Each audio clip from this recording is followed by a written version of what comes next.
There you go.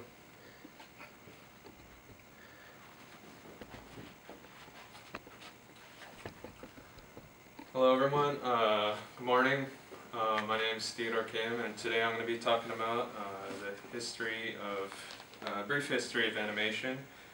I'm sure we're all learning a lot of cool things today, and I hope I'll show you a few more cool stuff about animation. I'm going to be talking about three things: the early history of animation, and Walt Disney, and then I'm going to be talking about modern animation that we use today. There's a little debate as to what is the first tool used for animation, but I'm going to be focusing on more of the film aspects of animation. So we have here the zoetrope, which was invented in 1834, which is a spilling cylinder and little slots where you could view one frame at a time, and when it spins real fast, then it simulates movement because all the frames are sort of stacked together. And then in 1868, the flip book was invented, and you probably played with those little toys, which has the same idea, just rapid frames to simulate movement. 1877, there's a thing called a praxinoscope, which is basically a zoetrope, but it has mirrors and it creates a more stable image. And it also has a projector on it. Most of these are just toys, so they're not really used in film.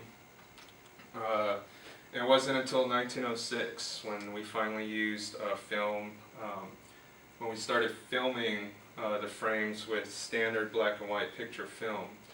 And Humorous Faces of Funny Faces was basically it's entirely animated, drawn with chalk onto some rice paper.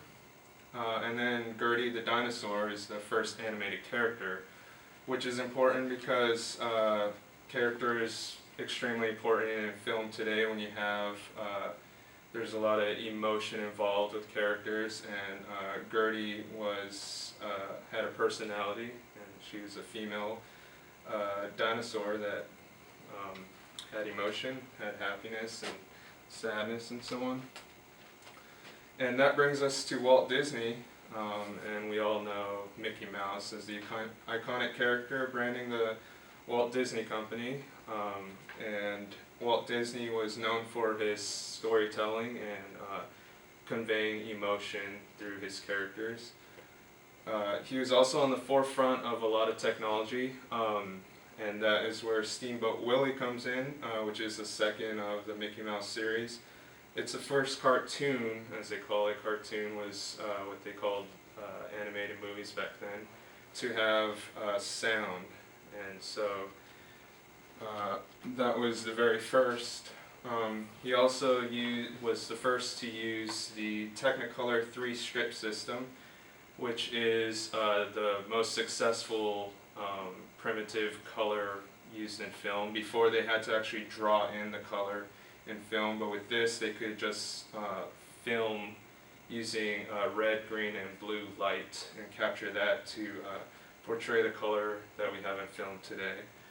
And he was also the first to use the multiplane camera to create depth of illusion. You could basically animate up to 4 different frames at a time, and it creates illusion of depth.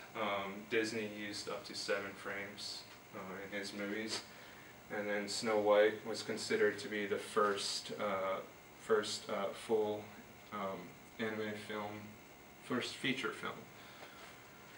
And that takes us to modern animation. I'm going to get to CGI, but stop motion, we have stop motion and claymation. Those are the precursors to 3D CGI animation. Stop motion is when you basically use props and you animate them slowly by moving them little by little, and then when you put all the frames together, it simulates animation. In Star Wars, we have these AT-AT things that are actual props. In Indiana Jones, we have like the ghosts they use in there. And in Terminator, we have the Terminator robots that were all just stop motion props. Claymation is basically the same thing except it uses clay, and so there's a lot of versatility as to what you can do with that, and it's very cartoonish looking. Right here you have Wallace and Gromit. And so that takes us to CGI animation, which is basically combining the different principles of stop frame animation, except the computer actually generates, you actually create the stuff virtually on the computer, and you mold it on the computer just like you would with the claymation. And the animation is actually calculated by the computer, and each frame is generated by the computer. Toy Story is the first fully computer animated system from start to finish. And then, starting in the past decade or so, a little over a decade, we started trying to create photorealism with our 3D and CGI. Final Fantasy is the first one to try to achieve that photorealism throughout the whole entire movie. And then you have the Polar Express, which used motion capture. So if you watch that movie, you notice the movements are really fluid. And then Avatar, you have what they call E-motion, and they actually simulate the face and everything to create like one of the most photorealistic characters in a fully CGI world. And then Steve Jobs said once in his speech, to kind of put this in a perspective, that if you want to look at the scale of it, the CGI they use in Jurassic Park, the first Jurassic Park, if you just grab the CGI elements that they use in that movie and squeeze them all together back to back, it's about 5 minutes of CGI. And if you look at something like Toy Story, where the start to finish is all CGI, you basically get over 70 minutes of just plain CGI all the way through. With Frozen, the movie Frozen, you have 102 minutes, and with Zootopia, for example, you have 108 minutes. So that's just a whole lot of hard work that these artists have put together. So we started with image toys, with the spinning images and flip books, and we've gone to drawn art with cartoons and emotional characters being put into it. We have stop motion and claymation, and then that takes us to photorealistic CGI. So it kind of makes you wonder what's next, what's gonna be happening, and I hope I've kind of instilled like a sense of awness to the technology that we've created over the years, and how far we've come in that. So thank you.